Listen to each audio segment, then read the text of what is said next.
Yay! Thank you so much, everyone, for coming. What a fantastic turnout for Rachel. Thank you, everyone. Give a hand of applause. Alrighty, I'm just going to begin with our acknowledgement of country. We are so privileged to be joining here today to talk about stories on beautiful Noongar. The Menang people, the traditional custodians of this land, have looked after it for thousands of centuries. I'd like to acknowledge the traditional custodians and the elders, past, present and emerging. Thank you. All right. Rach, you've been a very, very busy girl. Let us know. You should see my house. It's not a pretty sight. So catch us up. We saw you last year. What's been happening since then? Oh, it's not been happening. I think since then, I'm just trying to think, Bridget, so I've written 2.5, well, actually almost 2 books. So I've written the Bad Bridesmaid, which we're talking about tonight, and I'm almost finished very late. Poor Anthea. So my gorgeous friend Anthea Hodson here is at the front here. She puts up with so much. She's got a book coming out in April next year. If you've read her War Nurses. Woo! Yeah, we should get her down because I'm like, I need to come down. The title has not been officially announced yet, so I won't say anything, but it's a fabulous book. But poor Anthea we've got the same publisher, because I'm so behind on my deadline and my book's supposedly coming out in October this year. Poor Anthea's book has to wait for her edits because my publisher's dived into mine, even though I haven't finished yet. So I've been busy writing, promoting the last book, writing. That's basically all I do. Yeah. I'm not very exciting. And travelling as well. I see you've been at a couple of conventions over East and things like that. Yeah, I went to I did a few events for book tour and things like that. But then I went to Blush Festival in Queensland, which was the second year it's run.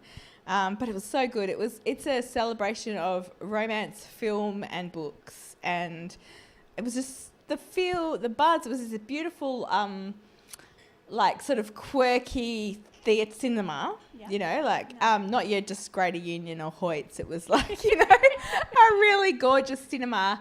And yeah, it was just such a beautiful weekend. So yeah, I have been travelling a lot until the last month, and that's why I've been kind of now doing nothing but writing.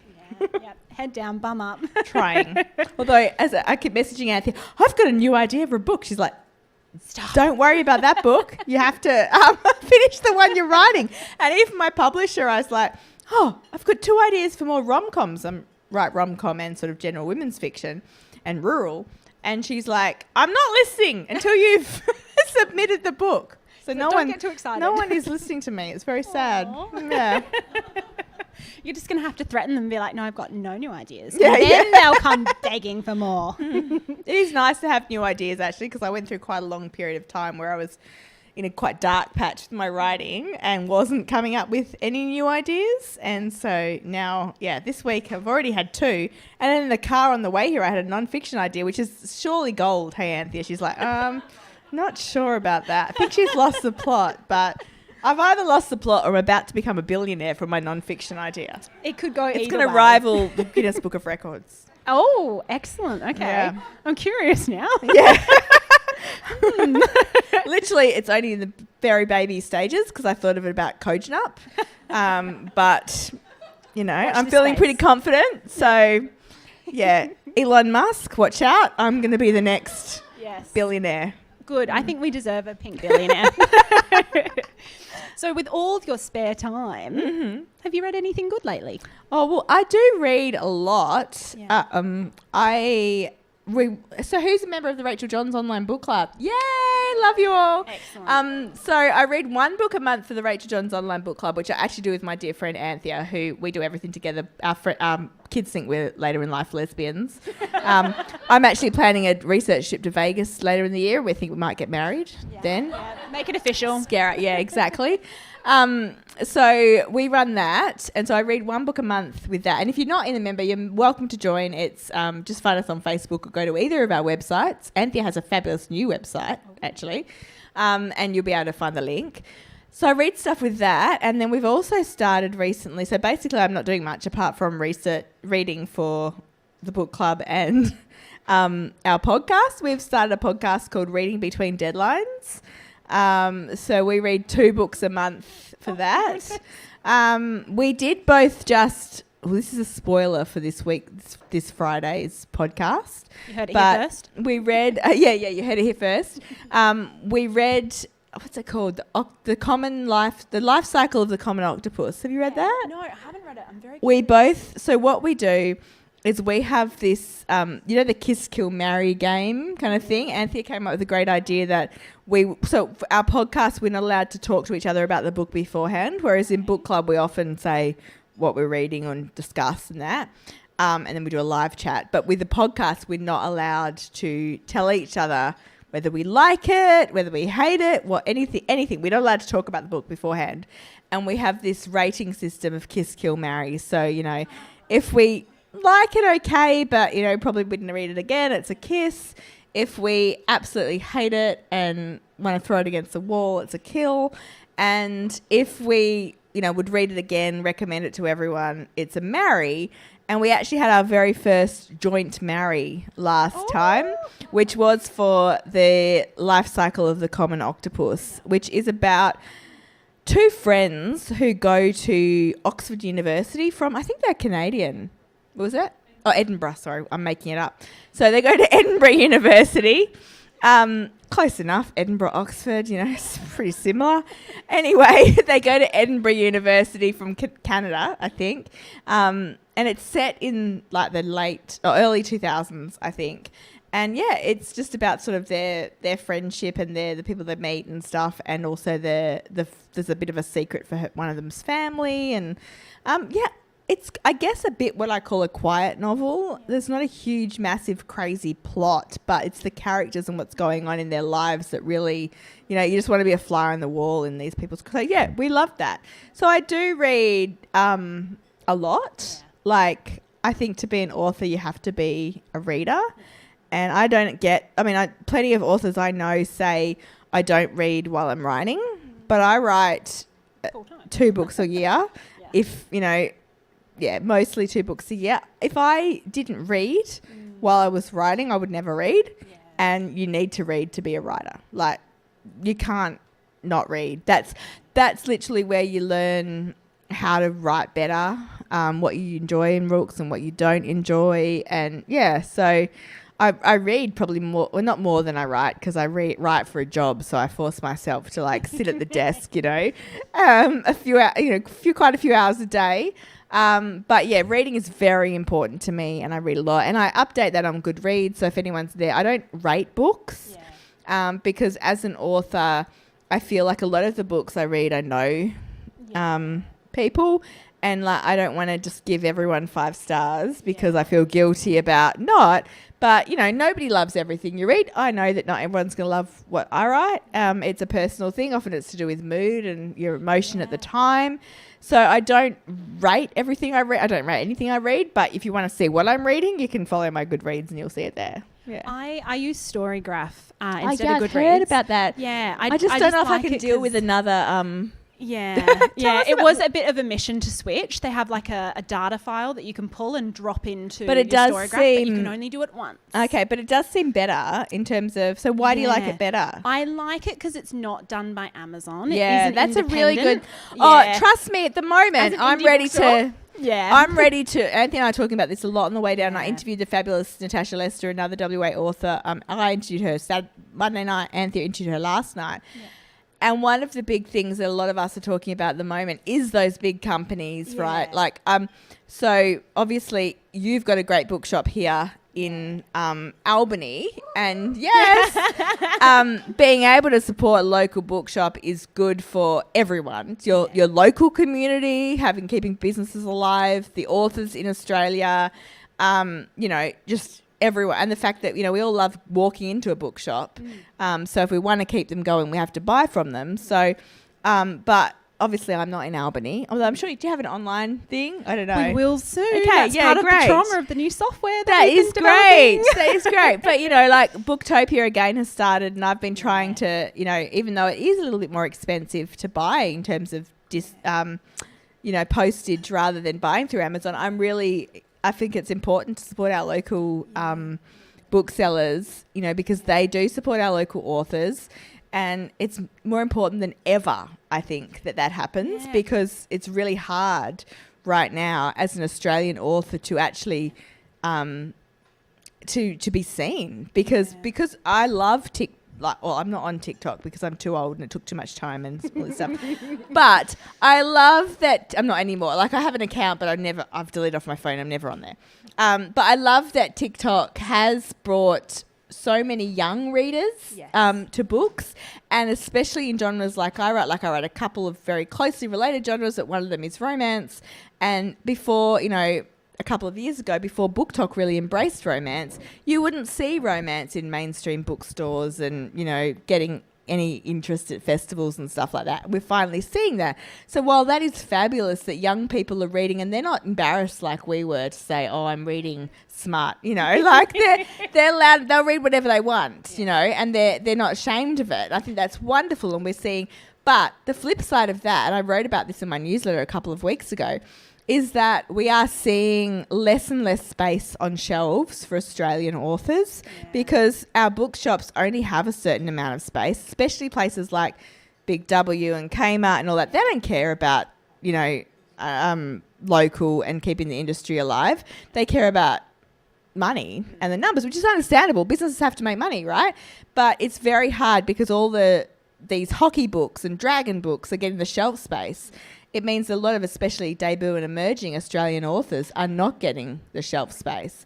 So if we can, you know, support our local authors, local bookshops and stuff, they're much more likely to keep the Australian industry going. I have no idea why I'm talking about this or why you said this, but it's important. Like, it really is. I love competition. There's nothing worse than someone having a monopoly on it, because then they can decide what gets published or whose voices get heard. Whereas if there's competition, there's diversity and there's opportunity. I know where I was going with that kind of thing in terms of Amazon being the thing, but the other thing that is huge for authors, and I'm sure if you follow any authors on social media, you would have seen it in the last couple of days, that all of our work has been stolen by Meta, which is Mark Zuckerberg and Facebook. So, 38 of my books, I didn't even think I had 38 books. So, literally, it's translations as well, and different have been, basically, they have taken all of Anthea's to, like, pretty much everyone I know, all of their works has been stolen by Meta and fed into their AI system to replace us, because, you know, it's to train people to be able to write a book without actually doing any of the work, with no payment for any of the authors who have got this.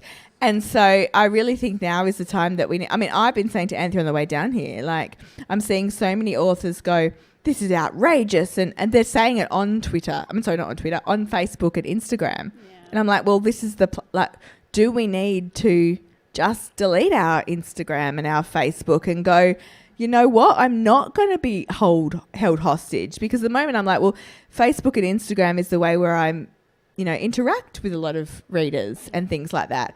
But how do we make a stand from the, you know, so anyway, it's a big thing in the Australian industry, or not the Australian, just the whole world. And the good thing is that people like Stephen King and Jodi Picoult and Danielle Steele, they've got the money, Nora Roberts, and they are suing Mark Zuckerberg. Good. And hopefully, but, you know, a lot of us, there's no way we could do anything about it. And also, it's like the horse is already bolted, in that once it's already out there, what can you do? So it is a really hard time. It's a hard time for everyone in the world, let's face it. I feel like no matter what industry you're in, there's pressures and stuff. But, yeah, we, you know, the average Australian author the average author in Australia earns $18,000 a year, right? So most people have to have another job, which is fine, you know, like you love what you do, and that, you know, you do it for the love. You don't do it for the money. Otherwise, you know, if you do, you'd be very disappointed. But it really shows that, like, we really need people not to be stealing our books and that making. And I think, like, I talked about this, as I said, with Natasha Lester the other night, in that, you know, what you read, like, we really need human creation. You know, I want to read a book where I know that it's actually authored by a person at the other end who can give me, you know, emotion and insight. So it's a pretty scary time for authors, but also I think readers. A lot of authors I know now are putting in a note saying this is human authored on their book. And to think that we have to say that, like, it's crazy. What was I just saying earlier about like how fast everything's happened in the past 30 years, and I'm scared what the next 30 years are going to look like? Yeah, I'm scared the next 3 years, never mind 30 years. Yeah. Yep. All right, well, that was grim, but also something that we all have to be aware of as consumers. I hate being grim because I also went to Elizabeth Gilbert, I forget to a few weeks ago with a bunch of authors. We went to listen to her weekend workshop, and one of the things that that resonated with me, there's so much, and you can read in my newsletter if you want, it's on Substack, but one of the things was that we need people who are not freaking out. And I feel like that's my role. Yeah. One of the people who are not freaking out. So I'm trying not to freak you all out. So I apologise if I freaked you all out, because I want to be one of the people that are not freaking out. That's all right. We'll gush about Fred now, and then we'll all feel more grounded again. Excellent. So we had you here last year to talk about the Other Bridget, and we met Fred. Thanks for asking me back. Thank you for coming back. But we met the incredible Fred in the Other Bridget, and we got to have her story. When you were writing The Other Bridget, did you know straight from the start that Fred was going to get her own story? Absolutely not. I'm not a planner in life or on the page. And it was always going to be just one book. And I've learnt in this, so I did a lot of events when the book came out about a month ago, and I have learnt that in future, if I write a rom-com or a romance type book, even if I don't think it's going to be a series, I'm going to make everyone else, all the secondary characters are going to be single. Yeah. So that I have the room to continue the series, because I did not do that. Like, it's a miracle Fred was single. She was single. Like, if you've read The Other Bridget, you'll realise, if you've read Fred, you'll know that Fred is someone who dates lots of people. She doesn't love romance. She's the opposite of Bridget, who was a rom-com lover and romance lover and, dreamed of marrying someone and living happily ever after. And that was just a pure fluke that I had one character in there that wasn't, happily married or coupled like the others in the book. And I wrote Fred for a very specific purpose. I wanted her to show to be an opposites attract friendship with Bridget. So Bridget is a diehard romantic, so I wanted Fred to be the opposite. But I also wanted to show that even though I write, half of my books are pure romance, and I love reading romance and watching rom-coms and all that sort of stuff. I love watching my son. He's 20 and he's been in love for a year, and it's just like, oh my gosh, it's the cutest thing ever. I love all that. But I also know plenty of people who, are happily single, and I'm often jealous of them, and I think, it's perfectly fine to live your life, independent, and decide that you don't want to be tied to someone who's going to, ask where you're going and do all that sort of stuff. And I really wanted to show with Fred that, you don't need romantic love to complete you. There's lots of different types of love. There's friends, there's family. I think everyone probably needs some kind of love to be happy, but you don't necessarily need romantic love. And I really wanted to show this strong, independent woman who was just happy, being single and didn't want that. And then I never planned to write a story, because it's hard to write a romance about someone like that. And then I was doing the structural edits for The Other Bridget, and my publisher said, look, I know, I can see what you're doing. This opposites attract friendship thing. We've got Bridget who loves love and Fred who hates it, blah, blah, blah. But she said, sometimes Fred comes across as a little bit too prickly and almost unlikable, which I didn't think. I was obsessed. I liked her. But she said, can you just tone her down a little bit? And it's actually sometimes in edits, like at first you think, no, and that's huge. But then you kind of have a few days to think about it, and maybe they've got a point, because especially like in sort of the rom-com, romance, women's fiction genre, who you're friends with in life sort of is a reflection on you, right? If you're friends with a really horrible person who's, constantly bitching about other people and being mean or whatever, it kind of is a reflection on you. And that's the same, although we can have unlikable characters in certain genres of fiction, it's not really, you don't really want a best friend that's unlikable. And I didn't think she was unlikable, but I kind of took that on board. And I said, okay, I can tone her down a little bit. And it's funny that it's only sometimes a tiny thing you have to do. So it's only a couple of sentences really that I tweaked. And one of them was, I wrote this line. It's something like, and this is in The Other Bridget, Bridget had only ever seen Fred cry twice. Once when her cat died and once when her mother got married for the 5th time. And I'm not a planner, right? So I literally was sitting there thinking, why would someone cry? Okay, pet dying, that's sad. What else? Okay, your mother, and that just came into my head. And I've got on my wrist, I got it tattooed last year, trust the magic. I'm a very strong believer in writing that if you listen to your subconscious and you just go with things, magic can happen. I'm not woo-woo, and no offense to anyone who is, in any other aspect of my life, but I am very woo-woo when it comes to writing. And so I went with that. And then I was sitting there and I suddenly thought, maybe Fred, if your mum had got married for five times during your childhood and adolescence, and divorced, maybe you too would also be a little bit, suspicious of the institution of marriage. And so suddenly I thought, and as in writing, we're often told, basically, what's the worst thing that could happen to your character? Do that to them and then see how they cope with it. And so I thought, well, what's the worst thing that happened to her friend? Her mum get married for the 6th time. And suddenly I had this story. So no, I never planned to write it, but as soon as that came into my head, I had to go with it. Yeah. I do love how you give so much time to the platonic and familial relationships in the Bad Bridesmaid. Yeah. I love seeing that. I loved the relationship between Fred and her brother Waylon. Yeah, no, that was fun to write. I don't have any siblings myself. Well, I do. I have 4 half sisters and a half brother, but I didn't meet them till I was 18, and they live in England. So I haven't got a strong, sibling relationship, and so I think I really enjoy writing about it. Yeah.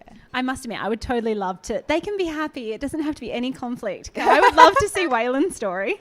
I know. A few people have said that too. And I've had that for years. So I wrote a lot of outback romance novels, obviously, and one of my series, Bunyip Bay, in that I've got a gay couple because the only reason really, I told you I don't plan stuff, and the second book was I was setting up, in the first book, I set up this hero for the second book, and he was like the brother of the heroine from the first book.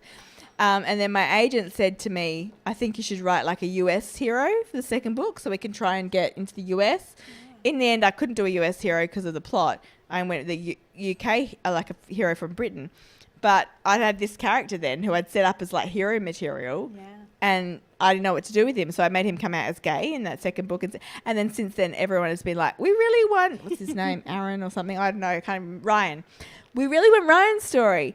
And I just don't feel like I'm the right person to write a gay romance. I think there's so many other people out there who would do a better job. So I don't feel like it's something that will happen. Yeah. It's good to know. I won't get my hopes up. I'll start stalking everything. Sorry. Waylon and Benji, you'll just have to imagine live happily ever after. Yeah. Earlier you mentioned how there's sort of the opposites attract friendship, with Bridget being the absolute romantic. Yeah. And right at the start of the book, you reference book boyfriends. Mm-hmm. Who's your book boyfriend? Oh, that's a really good question. I mean, I'm going to be boring probably and say that my book boyfriend would be... Actually, I really like Daniel Cleaver, even though he's the bad guy in, like, Bridget Jones. Yeah. I mean, so I was about to say, it's Mark Darcy, but I'm thinking, no, I think it's Daniel Cleaver, even though he's a bit of a rogue. Yeah. And then there's a book I really love, but I can't actually remember the name of the hero. I think it's Simon. So it's about 10 years old. It's a really great book called Wallbanger by Alice Clayton. It's just a whole load of fun. And yeah, the hero from that was called Simon. So it would be Simon from Wallbanger, or one Daniel Cleaver. Yeah. I like a bad boy. Yeah. Bit naughty. What about I love Hugh. Anyone got a book boyfriend that springs to mind? Mark Darcy, I heard a few. Yeah. I know a lot of people love... Really? Yeah. Yes, the original. Yeah. I know a lot of people always say, what's his name? Jamie from Outlander. Yeah. Jack Reacher. Oh, he's an interesting... He's in the TV series. It's pretty hot. I haven't watched it, but my husband loves Lee Child books, and he was watching the Jack Reacher stuff the other day, and I'm like, I don't think he looked like that in the book, because I've listened to interviews with Lee Child, just because I love listening to authors talk about their process and stuff. So even though I haven't read any Jack Reacher books, I've listened to Lee Child talk about it, and yeah, I was like, he's hotter than Lee Child, says. Yeah. The fact that he makes Henry Cavill look small as well, that's the thing that weirds me out. I'm like, what? Yeah. How tall is this guy? Okay, next thing I have to spend a bit of time talking about, your chapter titles. They were amazing. Oh, they were fun. fun. Need to get, from page 18, congratulations and commiserations. I need that on a card. I need a graphic designer. That's true. That Actually, that would be so good because, say for marriage, congratulations, but also commiserations. That would be a great wedding card. Same with having a baby. Yeah. Congratulations. Yeah. Commiserations. It's got range. I mean, basically anything that could happen is also a flip side, right? Yeah. Do you plan those as you, do you jot them down as you're going, or are they something that you circle back to in the edit? I think most of them came as I was writing them. It's only the second book that I've ever had chapter headings in. Yeah. I did it in Bridget. I can't remember why. I think it's because I'd read some book around the time that had chapter headings, and I kind of like that. Could be Lucy Score. I quite like her. She's a US romance author, and so I thought that was kind of fun. And it's good for some chapters. It works really well, and then other chapters you're like going, "What the hell is this chapter called?" Literally, but it's actually probably a good craft thing, because if you can't come up with a really strong title for the chapter, should it be there? Should That's it, a good way to weed. Yeah. Yeah. I haven't got it in my women's fiction novel that I'm writing now. It's just boring. Chapter 1, Chapter 2, Chapter 3. Yeah. My nephew, I read books out to him. Oh, I love reading. And he How knows. old is he? He is 6. Aww. And he knows if I've skipped the chapter title. Yeah. Like the Geronimo Stilton ones. He's like, no.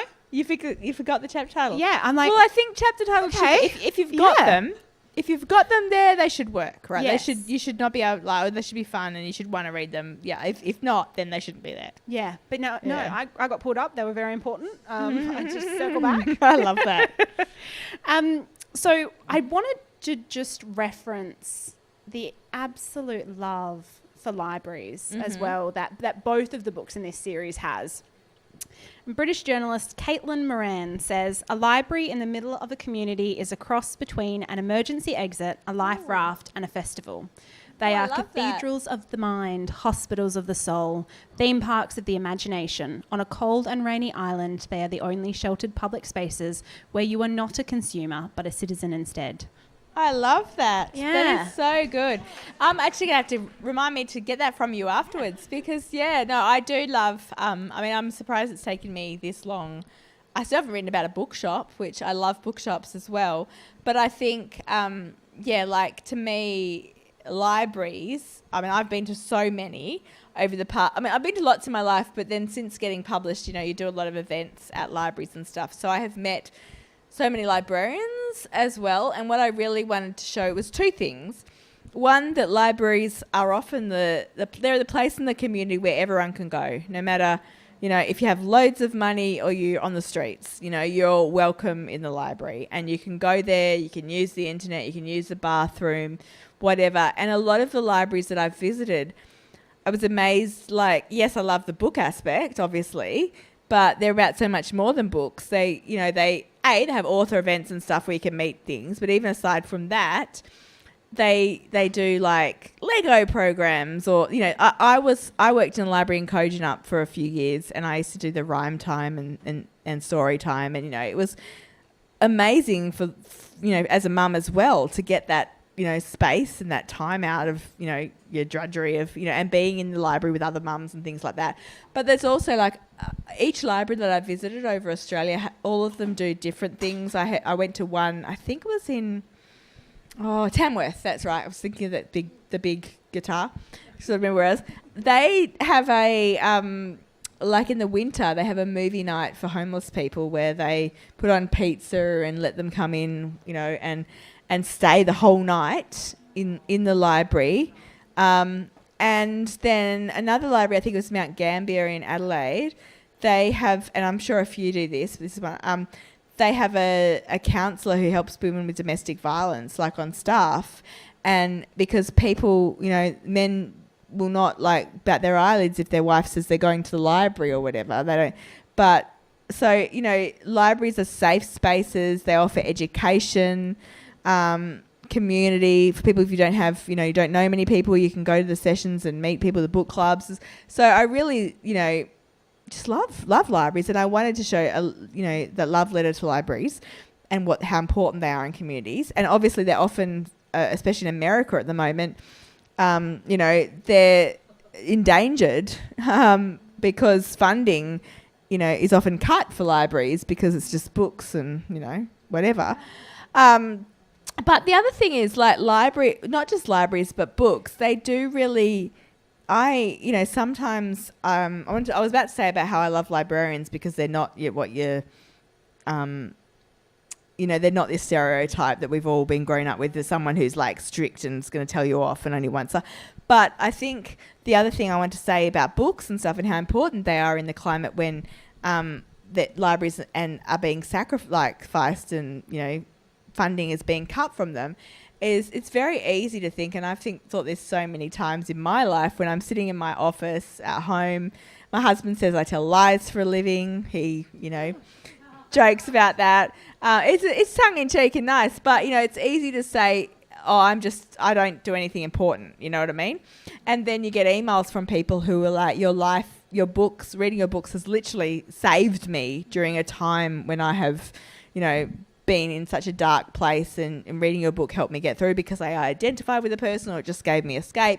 I've had a couple of people, you know, say they've made life-changing decisions from reading one of my books, or, you know, like, so I wanted to show the healing power of books and how important books are to people.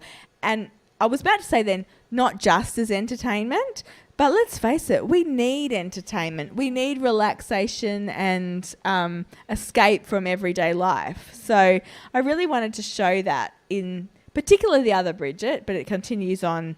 I mean, it's hard with the Bad Bridesmaid. It's only over basically a week, and she's not at work, so she's not doing her job. She's on an island. But yeah, it was very important to me kind of to show how important books are. And libraries, yeah. Yeah, I love how she explains to Leo, like, why she's so passionate about her job and why she loves it so much. Yeah. And as I was reading it, because you had made a reference in the book, page 129, for those with your books. Now I want to look up page 129. Yeah, where there's a counsellor on staff so people suffering domestic violence can come and discuss options for escape. And I'd sort of been reading that at the same time as reading Nesting by Roisin O'Donnell. And that one, it's the same thing where there's a woman who is trying to leave her abusive partner, and she attends a free, like, legal advice session at her local library. And it's safe because her husband doesn't think you're off to the library, whatever, that's a safe space. And she wouldn't have been able to get that advice if she'd had to pay for it because she doesn't have her own finances. And I guess often these husbands like that, they're watching you on, like, Find Your Phone or 360 or whatever and stuff. Oh, they're just the library, that's fine.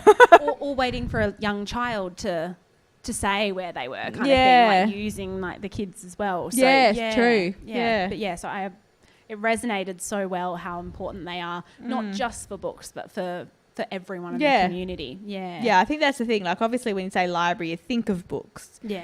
But libraries are, and especially in small towns and stuff, because often, like, in the rural communities, they're combined with a community resource centre and things like that. So, you know, they are the hub of the community. And as a young, well, not anymore, I've got a 16-year-old, 18-year-old and 20-year-old. But when I was a young mum and had young children and I was living in a small town, like, the library gave me a place to take my children and get out of home and meet other people and things like that. Yeah. And while we're on meaty topics, I want to talk about the beautiful sort of moment that we have towards the end of the book where Fred and her mother like really communicate, and her mother opens up about, and you guys know that we do spoilers. I didn't do that bit at the start, but you know we do spoilers. Where her mum opens up about knowing her partner when she's a teenager and going through a teen pregnancy and an abortion, and how she experiences censorship from a future partner for that. And I kind of want to talk a little bit more about that because it's such a thing that we think is in the past, but it's not. That sort of censorship on women's bodies. Yeah. No, well, I mean, I guess where'd that come from? I'm just trying to think because I had a number of options with that couple, like whether they'd adopted the child out. So a lot of it, I'll be honest, a lot of it comes from plot, right? How I'm going to go instead of, and then that kind of dictates the issues that I kind of go with. But yeah, I mean, I think that's true, like especially as what we're seeing in America, but even here, you know, we think often nothing's taboo now and stuff, but a lot of judgment is still, you know, out there. And I think even if you, like for Fred's mum, even though Fred is very, you know, non-judgmental and is, you know, she still was too scared to say anything because of what other people have sort of portrayed kind of on her. But yeah, that kind of came more of a plot thing for me because initially I was actually going to have that they'd adopted a child out and the child was going to turn up at the, you know, they were going to have invited the child to come along to the wedding too, and that would have been there. Look, this is why we're getting married now because finally. But it just, you know, sometimes the plot does dictate things in terms of that just wasn't working for me when I tried to force that to happen. So then I had to go. If they had adopted the child out, I feel like I would have had to have had some kind of, you know, what happened to that child? Are they looking for it? Like what's going on? So that was literally my initial plan. So the adoption, it wasn't something I thought I wanted to explore. The abortion, it wasn't something I wanted to kind of explore necessarily, to be honest. I mean, you know, it was just that worked better for the plot in the end because, yeah, I tried kind of thing, but it just took it too convoluted and added another character in. And I was like, does that really, what does that do to, in a romance, the story is really, although we have stuff with Fred's mum and Leo's dad, you know, and a family and stuff, the core story in a romance is Fred and Leo's, right? And it didn't add anything to that for me to bring in that extra element of the child coming in. So yeah, it was kind of an accident. Yeah. But it is something that's still, I mean, we, you know, judgmentalness has not been eradicated from the world, right? And sometimes we're our own worst judges, I guess, you know. Yeah. The way that she thought that Fred would judge her. Yeah. Hold it against her. Because it was, as I was reading, I'm binging, I'm going, how are they going to resolve the relationship? You know, Fred's done something pretty unforgivable in trying to break this up and really trying. And so I wasn't sure, like you really caught me by surprise. I sort of went, how's it going to happen? How's it going to happen? And then I was so satisfied by lovely. that. So Thank I think everyone else kind of felt kind of the same way they were going. Right. Every single one of my books, this is a bad thing. I shouldn't tell this to you guys because like I've realised I'm pretty sure almost every one of my books, someone ends up in hospital at some stage. But then I've realised that happens in a lot of books I read as well. I guess like being in hospital and having some, you know, traumatic thing happen that is like even if I've had ones where it's just, you know, someone's broken a leg kind of thing and it's like, or, you know, I've had people being bit by a snake and someone, you know, like there's been all these different reasons, but often the drama comes in a hospital. I'm like, the book that I'm writing now, probably a quarter of it takes place in a hospital. I'm like, I need to write a book where there's nothing drama that happens in the hospital, but I just can't. So like, a lot of the stuff happens in the Bad Bridesmaid does happen because of a sort of a threat to life and, you know, a medical emergency. I suppose that's quite good for fiction because often, a medical emergency is when people suddenly start opening up because they think they might lose someone or they're, so it is probably good for fiction. But yeah, my challenge to myself is to write a book that doesn't, I think the next one, actually, the idea I've got now, I think maybe, actually the next two, I think maybe they won't end up in hospital. On the mood board, no hospitals. Yeah. First aid 10, okay. But I've taken it to a totally other level in the book that I'm writing now. Not only does someone end up in hospital in a coma, they go into the afterlife. Oh. So I've really taken it to crazy. I think I said to my one of my friends, probably Anthea, I think I said the other day, I've either totally lost the plot now or I'm writing absolute gold. Could be either. Gold. Let's hope so. One of the other things that I noticed in this one, while we're giggling as well, is the pop culture references. I loved the pop culture references. Do you want to form an alliance with me? I was like, tap, tap, tap. My sons, the oldest and youngest, watch so much Office over the COVID period type of thing. Yeah. So I'd never really watched it until then, but yeah.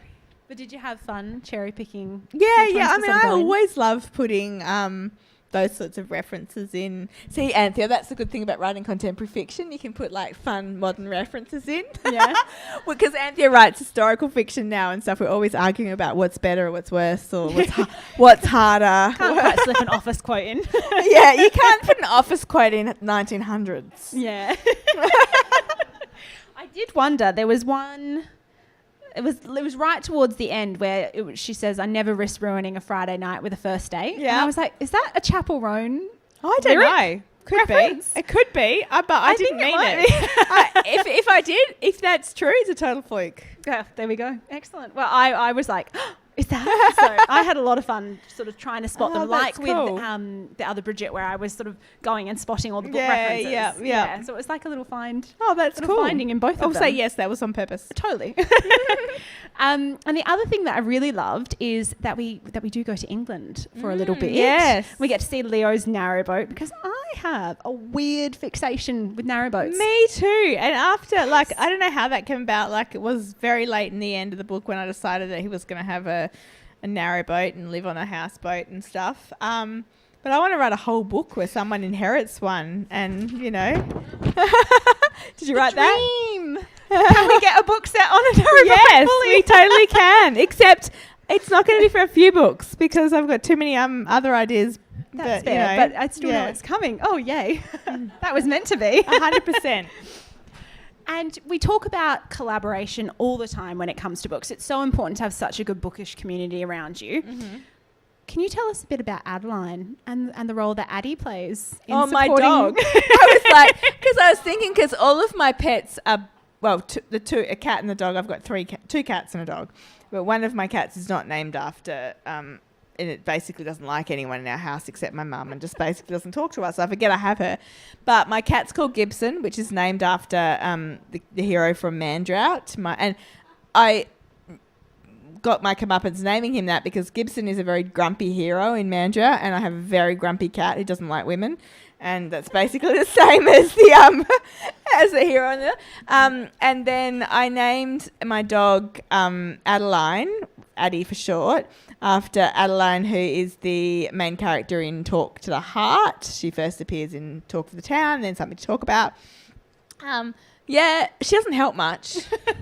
I have to say, she just lies on the floor and, looks pretty. And then if I try and eat something, I have to sneakily pretend I'm eating, especially cashews and stuff. If I eat cashews and almonds, she wants to have them, and it's really annoying because I'm only allowing myself a certain amount because I'm in that perimenopause, stage where I'm trying to, not completely, anyway.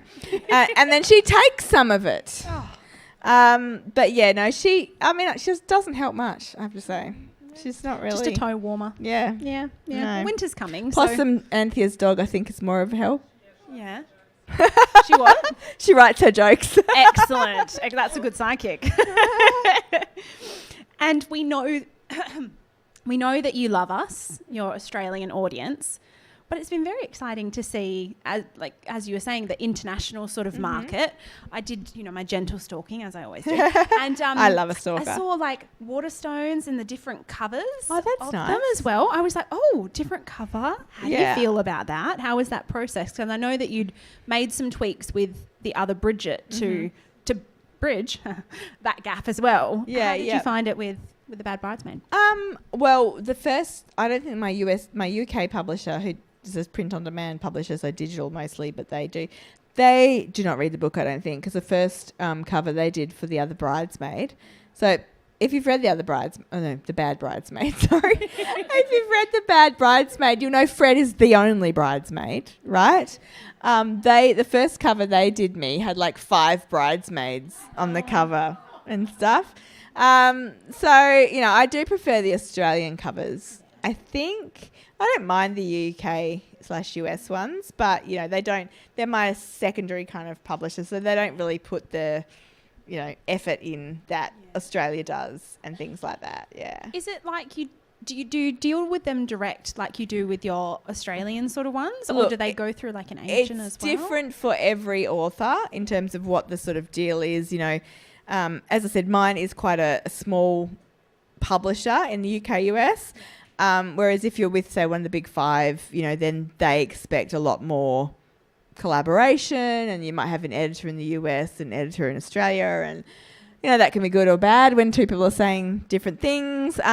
But basically Penguin Australia does all my, edits and everything like that, and then they just put the book out. So I haven't really had much to do with the UK/US people.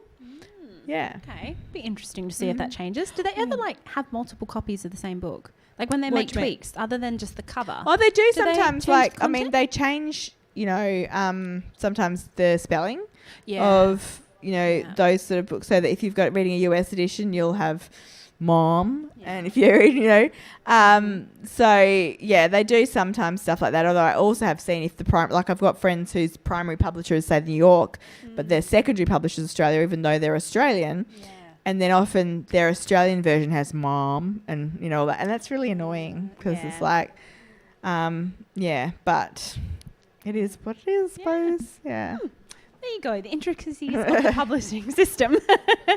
And I know that we've already touched on everything that you've got going on, all the different passion projects that you have. But one of the ones that I wanted to talk about a bit more as well, because you've recently announced it, is the start of your cromance. Yeah, I'm super excited about that. Has everyone heard about that? I don't know what you're talking about. So I am writing a cromance series. This is apparently a thing, sort of. It's crime and romance together, and I'm co-writing with a crime author, Mercedes Mercier, who's written 2 books, Black Lies and White Noise, I think, and they were fabulous. And so we are writing a series called The Number One Insta Detective Agency.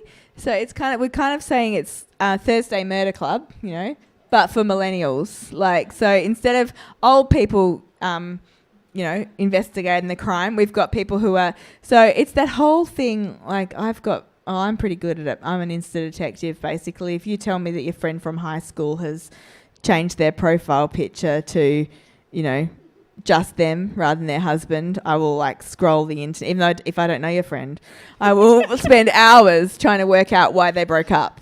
Right? If someone dies, I'm like, I don't even know this person who died, but I want to know how they died. Right? So there's a few people who relate. It's terrible. So I will go through, stalk these people. I have no idea. There's a really good comedian that was like that. He's like, I just lost, half an hour of my day because I saw that, my ex-girlfriend's cousin from high school got engaged, and so now I know everything about the fiance. Not only everything about the fiance, but I know her second cousin's story. So it's that whole in the fact that with Instagram and social media we can, detect a whole load of things. But the idea is basically they come up with this they end up having an Instagram detective agency for dating and stuff. So if someone's ghosting you, or you've had a guy who's, you know, done the dirty on you or is cheating on you or whatever, like they'll investigate that and find out the facts about this guy you're dating. But then they accidentally stumble upon a real murder, and it goes from there. So we've only written 10,000 words, but we've sold the series. It's coming out next. Told the first 2 books. It's coming out next July. The first one's called The Number One Insta Detective Agency, and the second one's called The Love Bomber. And yeah, we're having so much fun. I think that's the thing. Like, I love reading crime. I have loved for a long time. But I really like the sort of the mystery rather than like psychological thriller and stuff like that. And so this combines, you know, romance with... Mercedes said she wants to write more sex scenes, and I said I want to write, you know, some mystery. And it was just a fun... Yeah, it kind of just came about. Mercedes and I were not like close friends or anything. We'd met once or twice kind of thing, but she interviewed me for the Bad Bridesmaid in Adelaide, and we had a bit of a Zoom before then, and we had just a general chat kind of thing. And I was like, you know, she said she wants to write more sex scenes. I said, I've got an idea. I had the title, The Number One Insta Detective Agency, for quite a while, but I didn't sort of know how to go about it. And she was like, oh, that's such a good title, and I know exactly what you mean. And then she started, because she's been on the Tinder dating scene, whereas I am too old for that. Was, you know, and so yeah, she immediately got what I meant, and we just sort of came up with this idea. So it's been, I think, writing with someone else. As I said, it's very early days, but I think, you know, it's great because we do a Google Doc, so we can both. She's in South Australia, I'm in Perth, obviously. We can both be in the Google Doc at the same time or not, but we do a chapter each kind of thing. And then if I go, and then so one of us does a chapter and the other person then edits the chapter and, you know, not fixes things, but, you know, put some more flower, like description, you know, and checks. And the good thing is, if I'm like, oh, I don't know how to end this sentence or whatever, I just put a comment, Mercedes, I'm not sure how to end this sentence. She ends it. Where in real life, in my own books, I have to do it all, except when I ask Anthea about description, because she helps me with that. But yeah, so it's really good to have that, you know, someone else you can rely on. I think it's probably a little bit more like TV writing, because, you know, they're often in a room with, you know, 5 to 10 people, and they're all throwing their ideas out there. And whereas writing, I mean, people have said for years writing is like a really solitary job. I don't think it is as solitary as it once was, because of social media and the internet, you know. And we know, like, I know heaps of writers, and I can always email them or Facebook message them or you know, whatever. It's definitely not as solitary as it once was, but it's still, in the end of the day, if you're writing a solo project, the buck stops with you until you get to your editor. Whereas to have someone else who has half the responsibility, it's pretty good. Because is this your first collaborative project like that? Yeah, I've never done it before. I've talked about it with a few people, but it kind of, this is the thing as well, like, I've had other people approach me to do stuff, but it's really like, I think you have to be similar personalities. Well, I don't know, maybe Mercedes and I are very kind of, we're both quite similar in personality, but also how we write. We're both quite, you know, optimistic and lighthearted and positive, but we're also both pantsers. Which means that we don't plot our novels out, which might sound scary if you've got 2 people trying to write a murder. But we realised, like, it's just the way we write. And when we started trying to work out who the killer was and we started going, like, we got trapped kind of thing. And so we have ideas kind of thing, but we realised we need to just kind of go with the flow. And yeah, well, we'll see. We've only written 10,000 words, as I said. We'll see how it goes, because I've got to finish my current book first, and then we're going to dive back into it. But yeah, so far it's been fun. And I mean, it makes book tours and stuff should be fun too, because you've always got someone kind of up there with you. Yeah. So no, it's great. So you've got lots on the go. Too much, but I can't stop. You thrive under the pressure. Maybe. What we're going to do then is we'll get the lights on. We'll do some book signings. I'll be over there. I have copies of this book. So if you haven't got one, grab one now so you can get it signed. And I also have our next month's pick, which is By Her Hand by Marion Taff, a debut Aussie author. Yeah, we love debut Aussie authors. Yeah, and it's a historical fiction. And Marion will be zooming into us from the East Coast. Yeah, cool. Alrighty. Thank you so much for having me and for all of you for coming along. We love this event. So, yeah, thanks. Thank you, everyone.